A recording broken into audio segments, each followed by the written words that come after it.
Well, this here is the all-new Hyundai Grand i10 and, well, sorry, it's not the Grand i10, it's the all-new Hyundai Santro, but it is based on the Grand i10 platform, which means that it has a whole lot of cabin space on the inside and it has a whole lot of personality as well. And if you are in the market for a budget-friendly car with loads of charm and personality, then this is a car that you should definitely check out.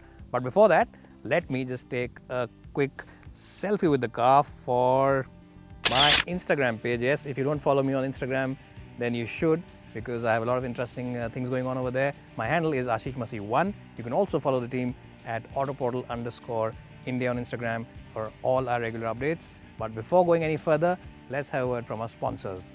If you plan to sell your car first before buying this one, then please check out Cars24. Visit any of their 50 branches across India and sell your car at the best price. Not only this, Cars24 will immediately transfer the money into your bank account and will also take care of all the paperwork, including the RC transfer. So check out Cars24 today. Well, so finally now it's time to check out the all-new Hyundai Santro, and this tall boy is finally back from Hyundai's stable, and I really have a lot of expectations from it, and I'm sure even you do. So let's check it out and let's get into the cabin of this car and find out how good it really is.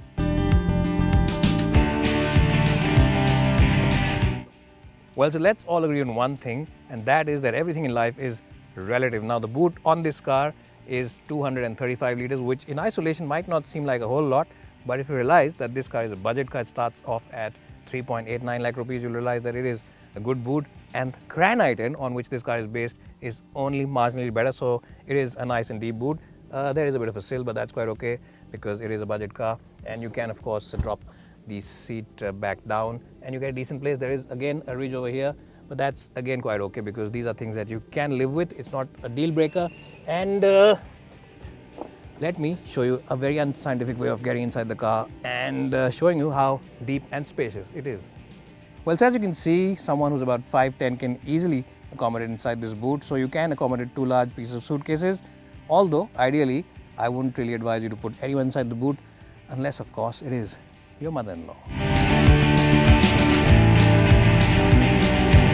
Well, so if you have been following my reviews for the last 5 years on YouTube, then of course you will be knowing that as soon as I step inside a car, I always mention my height, and my height for reference is 5'10", and I always adjust the front seat for my height and my driving position. And as you can see, the Santro is brilliant in terms of headroom as well as kneeroom. Yes, this car might be a budget car, but there's nothing budget about the cabin space on the inside. It's a nice and roomy car. It's also a very wide car, which means that you can actually have 3 occupants sitting here in sheer comfort, and you also get your own AC vents, which is a first for a car in this segment and at this price point. And also you have nice and wide opening doors, and the aperture to get in is also very good.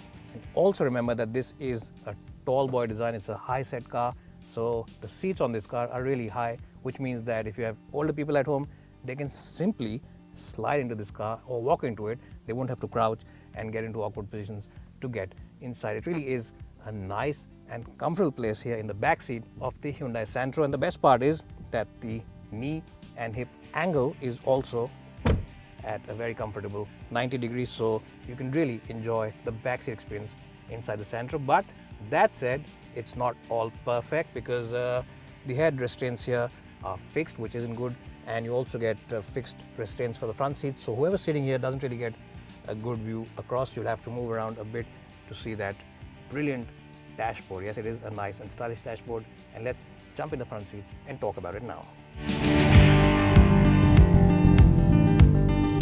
Well, the Santro starts from 3.89 lakh rupees, but that car does not get air conditioning, so that's the version I will not really advise you to go for.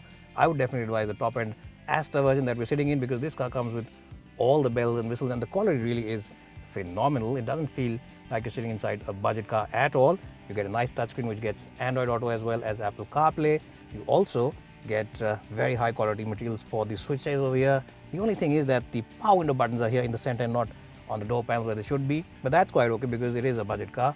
You get a nice tray here, the glove box is large enough, and the door bins have great place for those big 1-liter bottles. But the best part about the interior design really is the AC vents over here, because they look very stylish and very cool. And as I just said, the cabin of this car has that essential Hyundai feel-good factor about itself. It really is brilliant.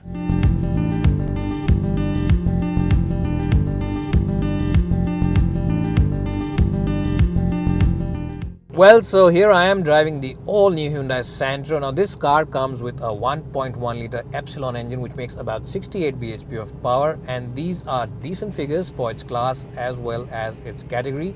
The first thing that you will truly appreciate about this car is its sheer refinement as well as smoothness and the cabin isolation. Yes, the cabin feels like a really relaxing, quiet and calm place to be in because the engine really doesn't make any major noises. It's all at a distant hum, and in fact it doesn't feel like you're driving a car which is a bit on a budget. It feels like you're driving a miniature version of the Grand i10. It is as good as the Grand i10 in terms of sheer refinement levels, and kudos to Hyundai for engineering it in such a nice way that it feels like a miniature version of the Grand in terms of the driving dynamics. Now what you'll also like about the Santro is the light controls all across. The steering wheel is typical Hyundai. It's a nice and light and breezy unit to operate. You only need your little finger here to operate it. Now that's something that we will not truly recommend to anyone, but you can actually do it. I'm just trying to show you that you can do it. It can be done, and that's a good thing because at the end of the day you won't feel tired in the arms when you reach home after a long day at the office. You can simply relax and drive this car. The clutch also is nice and light, and it has a very nice linear action to it, so you don't really need too much of an effort to push that as well. That's something that you'll appreciate if you get stuck in Mumbai traffic or Delhi traffic at peak hour. That's something that buyers will truly appreciate. The manual gearbox also on this car has nice and short throws. It's also crisp to operate and just has that nice and positive action to it, so it is a nice and light car in terms of all the controls and makes it a very relaxing car for city dwellers.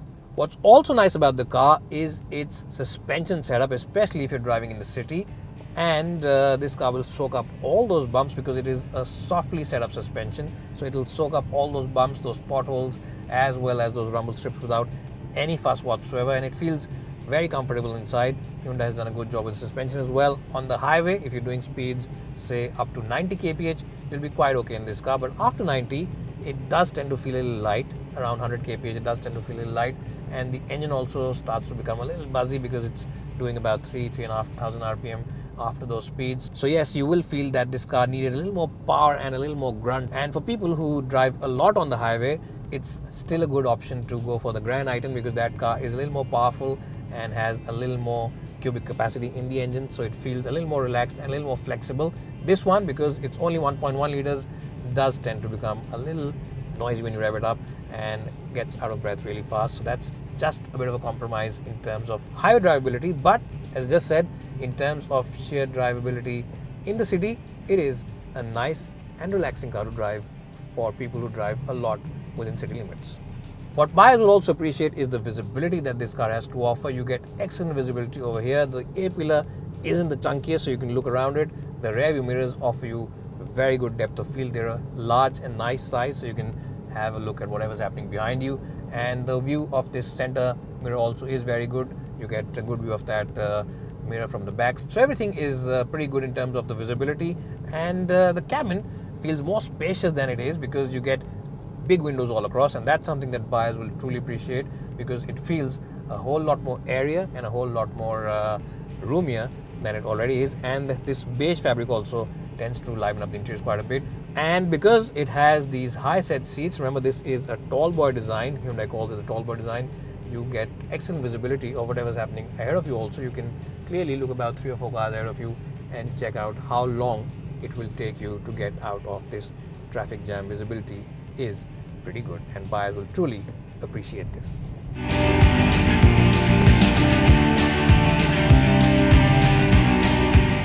Well, so in summary, the all-new Hyundai Santro feels like a miniature version of the Hyundai Grand i10, and it's a good thing because this car has the same kind of refinement, the same kind of cabin space, and it also has the same kind of essential feel-good factor about itself, and buyers will truly appreciate all these things. If you're primarily going to drive a car in the city and don't really want to spend the kind of money that you will on the Grand i10 or any other car of that category, then this car makes brilliant sense, and I would recommend a strong buy. It's one of the best cars at this price point, and it gets a strong score of 90 out of 100 in my book. I recommend a strong buy. It's bye for now, and hope to see you soon.